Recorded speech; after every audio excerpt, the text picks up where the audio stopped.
ইউনূস স্যারের নেতৃত্বে যে অন্তর্বর্তীকালীন সরকার ফেব্রুয়ারির মধ্যভাগের মধ্যে নির্বাচনের জন্য প্রধান নির্বাচন কমিশনার সহ কমিশনকে যে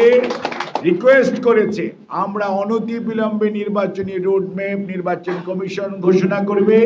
এবং আমরা সবাই আমাদের বক্তব্য থাকতে পারে, নির্বাচন কমিশন আলোচনা করবে, সেখানে আপনারা কথা বলেন, সেখানে আলোচনা করে ঐক্যবদ্ধভাবে স্বৈরাচারের ফেরত আশাকে যদি ঠেকানোর জন্য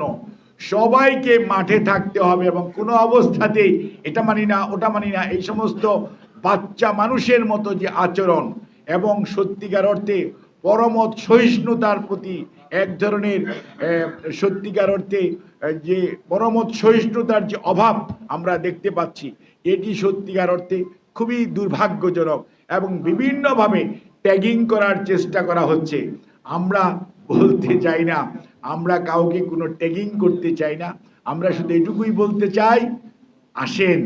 সবাই মিলে জনগণের কাছে যাই, জনগণের নির্বাচিত প্রতিনিধিরাই আগামী দিনে সিদ্ধান্ত নেবে এই দেশের শাসন ব্যবস্থা কিভাবে চলবে, দেশ কিভাবে পরিচালিত হবে, তখন ওখানে আলোচনা করা যাবে, ডিবেট করা যাবে পরবর্তী নির্বাচন কিভাবে আপনারা করবেন। যেটা জনগণ চাইবে, যেটা জনগণ মানবে, যেটা জনগণ ভালো মনে করবে